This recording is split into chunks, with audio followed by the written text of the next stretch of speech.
निष्ठा पैदा करनी पड़ेगी।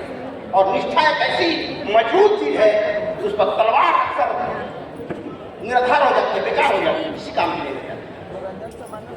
और वो निष्ठा कैसे पैदा हो तब इस विषय पर आएंगे। वो निष्ठा कैसे पैदा होगी?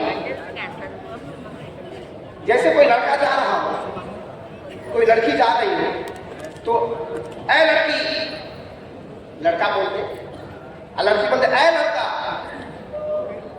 तो बोला हो, लेकिन वही बोलते ऐ दीदी, हे भैया, तो क्या हो जाएगा? निष्ठा आ गई। जो ही बहन कह देंगे अपने आप को रसीद वसूल करने लगेगी, और जो ही भाई कह देगी वो भी अपने आप को रसीद वसूल करने लगेगी। सोचिए केवल एक शब्द है, उसको बहन क्या बोलोगे तो बात दूसरी हो जाएगी, ऐ लड़की कहा तो बात दूसरी हो जाएगी। तो निष्ठा पैदा कैसे होगी? इसके लिए सम्राट अशोक ने कहा कि हमारी समस्त प्रजा हमारी संतान है। अब संतान कह दिया तो क्या छूट गया? संतान कह दिया तो निष्ठा की पराकाष्ठा होगी, सब कुछ करेगा राजा उसके जो करना चाहिए। और वो भी कैसा कि लोक ही नहीं परलोक, माने दोनों लोकों में हमारी संतानें सुखी हो, ये निष्ठा पैदा। अब ये निष्ठा अस्थायी कैसे होगी?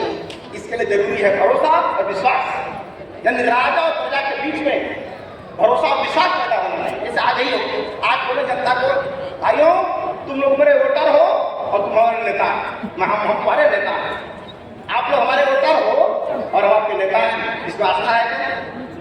जनता को वोटर समझ रहा है कि वोटर लिस्ट में इसका नाम है और मैं चुनाव लड़ रहा हूँ, मुझे वोट देने वाले हैं तो हमारे वोटर है। तो कोई नेता अगर वोटर कहता है इसका मतलब हमारे इस आस्था नहीं है।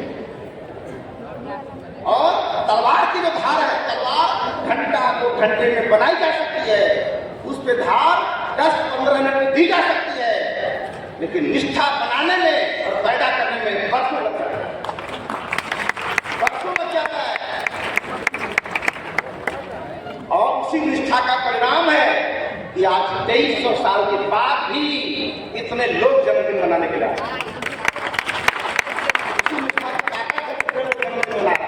डर के मारे नहीं बना रहे कि अशोक तलवार से मार देंगे। यह है निष्ठा। एक छोटी सी हिटलर की घटना है, ये बात कहूंगा तो समझ में आ जाएगी। हिटलर जर्मनी का रहने वाला था। उसके मन में एक बात आई, उसके नियम बनाया था कि अगर सिनेमा हॉल में पिक्चर चलेगी और पिक्चर स्टार्ट होगी तो पहले स्क्रीन पर हिटलर का फोटो आएगा और सब लोग सावधान करके खड़े हो जाएंगे, ये फरमान जारी करा। तो सब लोग खड़े हो गए। एक दिन हिटलर के मन में आया कि मैं चल के चेक करूं, इसे जांच करूं कि ये डर है कि निष्ठा है, ये डर है कि निष्ठा है। तो फेस बदल के हिटलर जर्मनी में निकल गया, एक सिनेमा हॉल में गया और पिक्चर स्टार्ट हुआ। स्टार्ट होने पहले स्क्रीन पे हिटलर का फोटो आया तो सब लोग खड़े हो गए और ये जिसका बैठा रह गया हाल में। तो उसके बगल वाला बोल रहा है, ऐ बेहुदा जल्दी खाओ, हिटलर गोली मरवा देगा। हिटलर को बोल रहा है कि जल्दी खड़ा है, हिटलर गोली मरवा देगा, जान जाके खड़े देंगे। तो हिटलर को अपनी औकात समझ में आ गई। वो डर था, निष्ठा नहीं थी। इसलिए आज हिटलर का जन्मदिन कोई नहीं मनाता, अशोक का लोग जन्मदिन मनाता।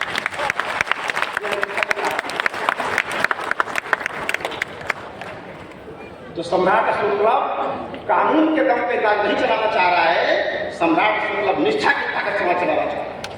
ये निष्ठा है जो 12 बजे दिन में चलचलाती धूप थी, पानी भी नहीं निकल रहा था, गाड़ी जाम में फंस गई थी पानी वाली, फिर भी हमारी बहनें उसी स्पीड में चल रही थी, नारा उसी में चला रही थी। वो कानून का डर नहीं, वो निष्ठा की ताकत थी साथियों, निष्ठा की ताकत थी।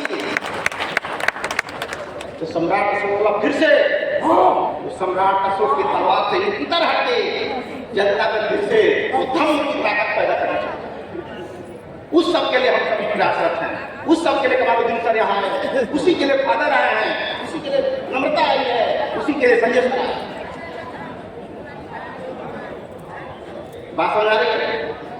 समझ आ रही है? कैसे चलेगा?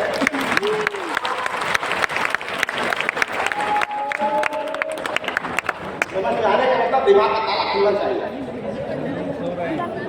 क्योंकि मजे की बात है कि जिस ताले से, जिस चाबी से ताला बंद होता है, उसी चाबी से ताला खुलता भी है। और ताला कितना बड़ा हो, चाबियां छोटी तो होती है। तो आपका जो 2000 साल पहले जो ताला बंद हुआ था, वो एक विचार की चाबी से किसी ने बंद कर दिया था। वो पाखंड का विचार था, वो ढोंग का विचार था, अंधविश्वास का विचार था। उस विचार की ताकत से आपका ढक्कन बंद कर दिया दिमाग का। अच्छा भैया हरा चबिया हरा गई नालंदा में, नालंदा जड़ गई, रखिया में हरा गई चबी। नालंदा जब जल गई तो उसी रखी में चबिया हरा गई। अब क्या हुई? अब करत करत करत करत सम्राट के मतलब संगठन पैदा हुआ, वो दूसरा चाबी बनाया, दूसरा चाबी। तो शुरू में लोग क्या बोलते थे, ये कहाँ से चाबी आता है, ये कैसे चाबी है? घबरा में तो तलवार थी तो मुझे पता चली।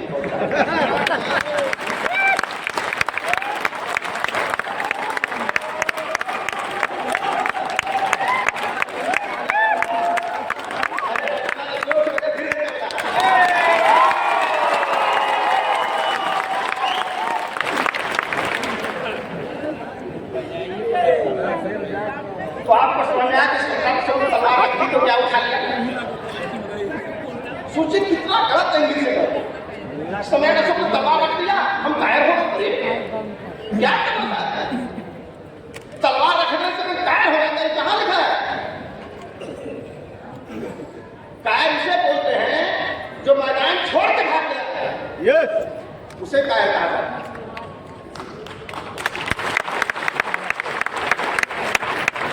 और दुनिया में इतने सम्राट होंगे, हारते हारते मैदान छोड़ के भाग गए, लेकिन दुनिया का अकेला सम्राट है जो जीत के बाद हथियार रखा था, कब नहीं खेलूंगा।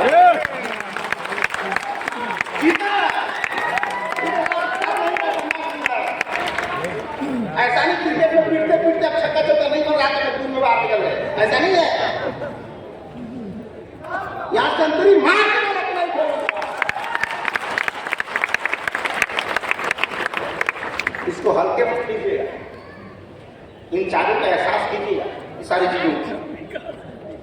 तो जो राजा और प्रजा के बीच में पिता और पुत्र का संबंध हो गया, तो सोचिए कितनी बड़ी निष्ठा पैदा होगी, और इस निष्ठा की ताकत से समाज बचेगा।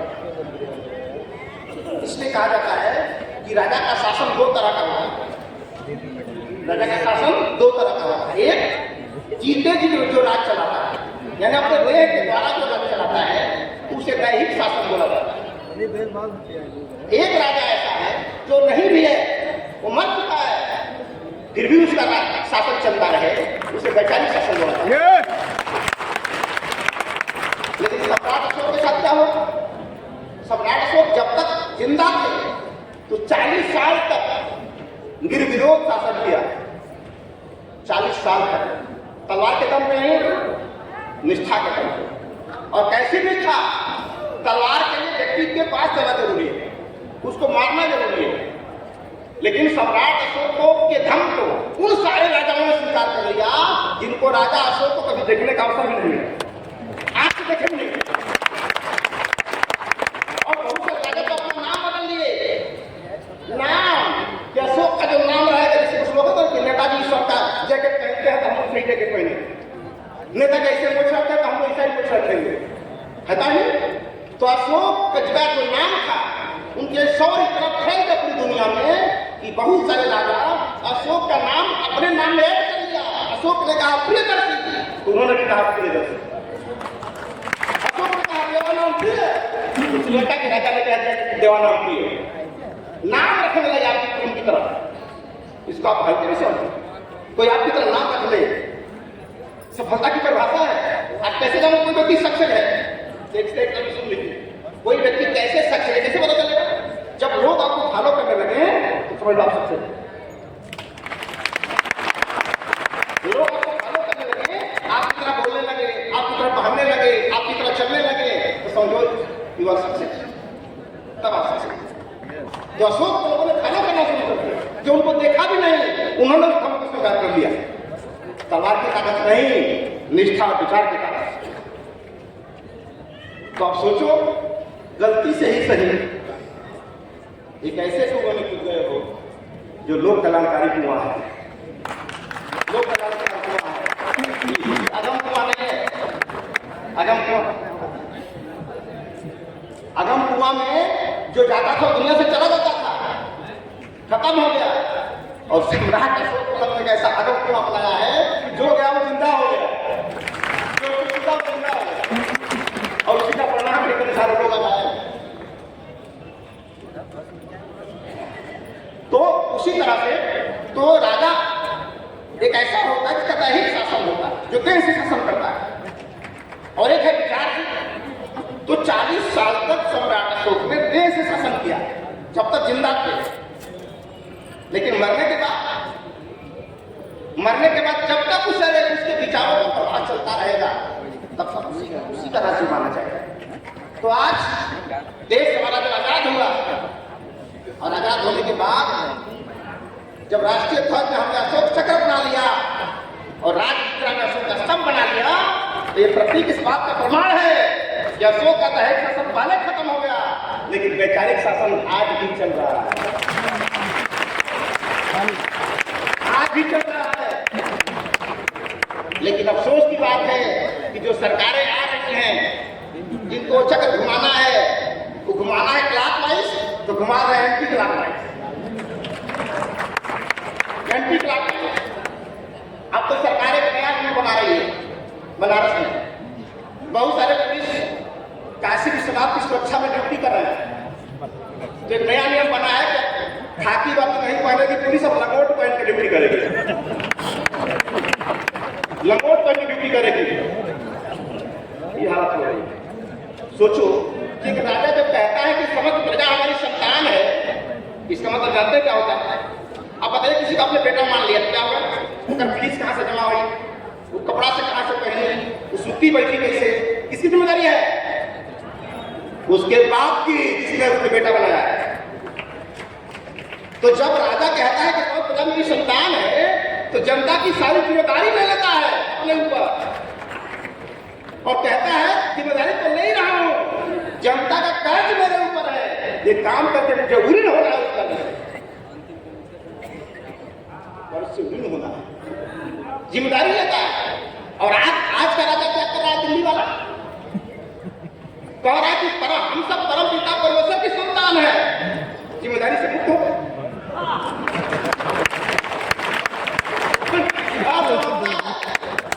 कहता है कि हम सब परम पिता परमेश्वर की संतान है, तो फीस कौन जमा करेगा?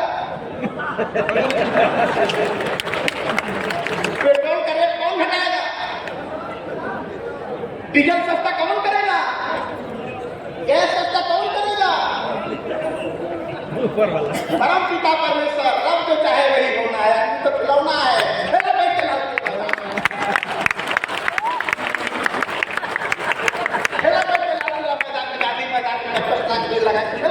सबका मालिक एक है। कौन ऊपर बचता हुआ है? सोचो, उसने खाली कह दिया कि सबका मालिक ये खड़ी पर। आगे क्या है? अब नहीं पढ़ेगा ऊपर। सोचिए, सबका मालिक एक कौन है? एक कौन है? भगवान बुद्ध ने साफ बोल दिया, कोई ना तो पहुंचे। तू अपना मालिक स्वयं है, तेरा मालिक कौन हो सकता है? तेरा मालिक कौन हो सकता है? तेरी दुर्दशा है, उसकी वजह तू है, और दशा अच्छी होगी तो उसकी वजह भी तू होगा। रब जो चाहे वही होना है। आदमी तो खिलौना है, चलो बैठ के जमा करा हो जाता है।